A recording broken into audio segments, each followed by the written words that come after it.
Okay, hear me out, guys. Jon Heyman is being credited with saying that early numbers for a salary cap is somewhere between 260 million and 280 million, with a salary floor of 140 to 160 million. Although, after looking at his Twitter, I don't really know where he said this. I don't know if he wrote this in the New Yorker or wherever he writes. I'm sure it's behind some paywall I don't have access to. But I'm always a bit skeptical when it comes to Jon Heyman.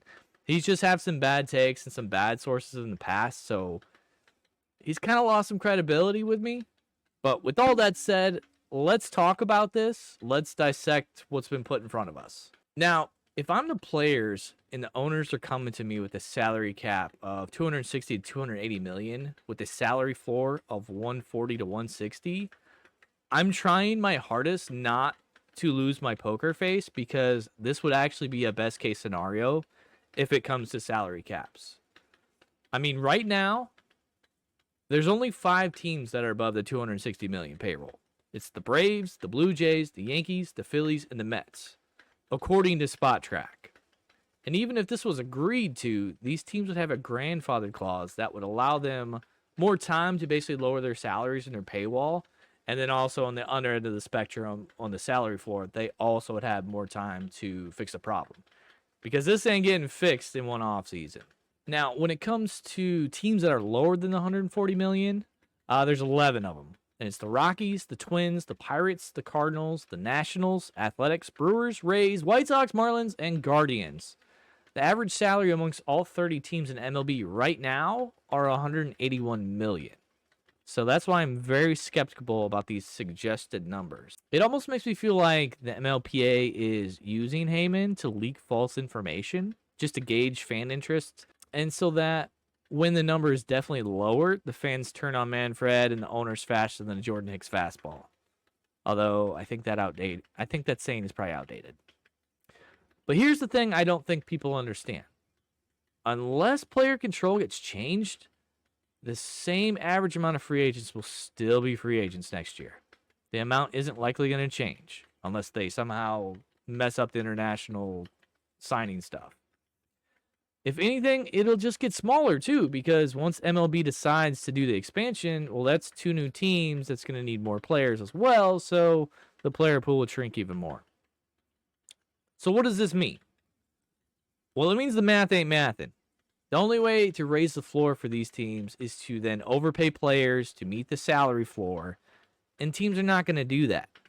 Player salaries are still going to be based off of some player evaluations meets economic guidelines that their Ivy League grads have designed for each team. Teams have gotten smarter. They no longer pay large sums of money for a brand and for past performances. They look at the numbers and they pay accordingly. So what do we do then? How do we fix this? Well, I wrote about how to fix it back in January. I'll link that in the notes or the description if you want to read it. For those who prefer media, that's why I'm making this video. But also, you should probably read a book and get off your phones a little bit. That's my recommendation. But not until you sub to me and like this video. But moving on. The way to fix this issue is increasing the player pool. So how do we do that?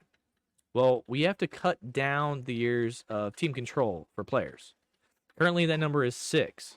We have 3 years of contract renewals that are on the league minimum, and then there's 3 years of arbitration. So let's just get rid of the 3 years of arbitration. It sucks. It's an outdated model, and all it does is piss off the players that you actually want on your teams. Now, I'm not just saying cut those 3 years of control on a whim either. There's a reason for it. The average age for players debuting in MLB is 25. After the 6 years of control, on average, that means your player is going to reach free agency at 31. If a player's prime is between 27 to 30, which is how I define their prime, then a player is reaching free agency past their prime. Teams are no longer paying for past performances. They're paying for future projections, and this is where all the tension has become because of the evolution of money, ball, and analytics. So let's fix it.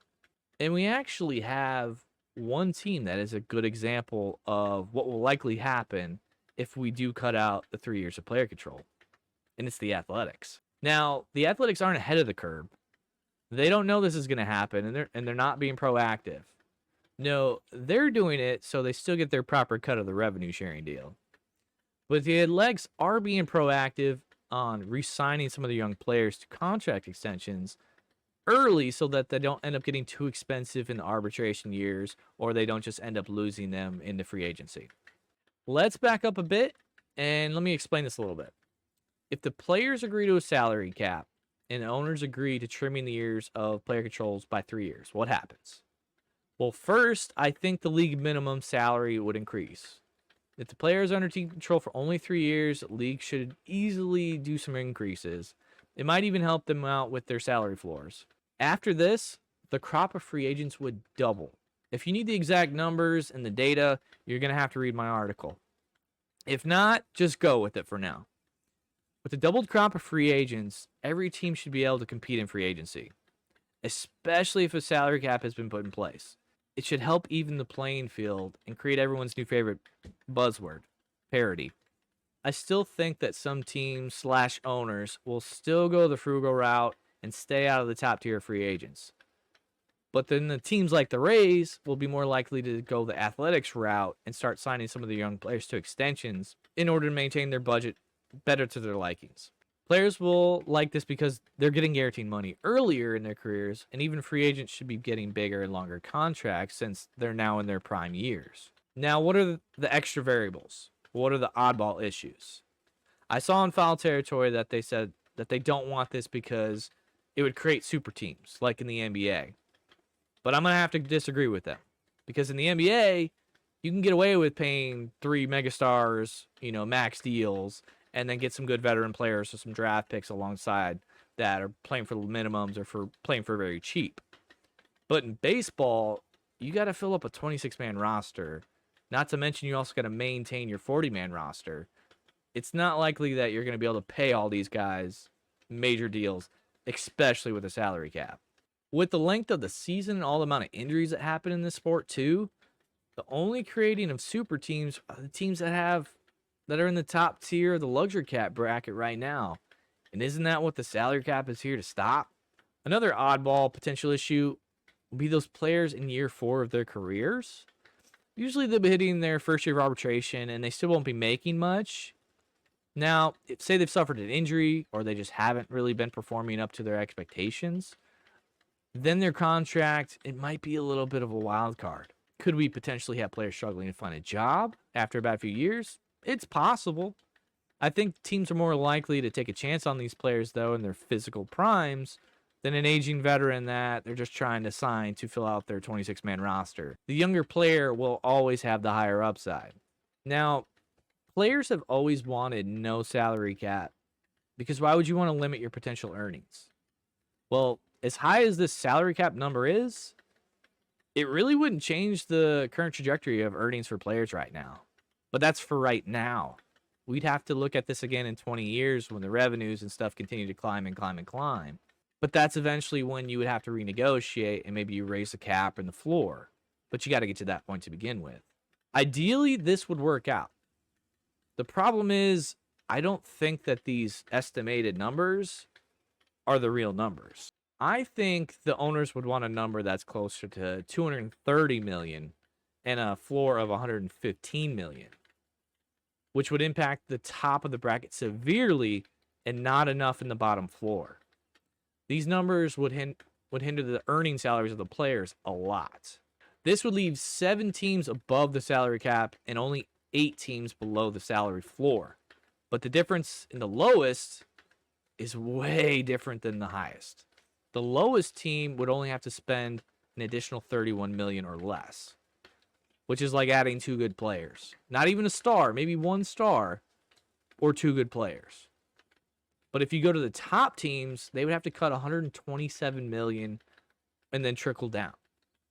That's basically like giving up your entire starting rotation or a couple of key players. The difference is huge. Now, I'm not an expert, but I know the saying that if it looks too good to be true, then it probably is. And that's kind of what I'm seeing here. This is why I think it's kind of one of those ploys, whether it's done by the owners or it's done by the MLBPA. And Heyman is not a journalist, if you want to say that, or insider that I fully trust. So I want you to take this with a grain of salt.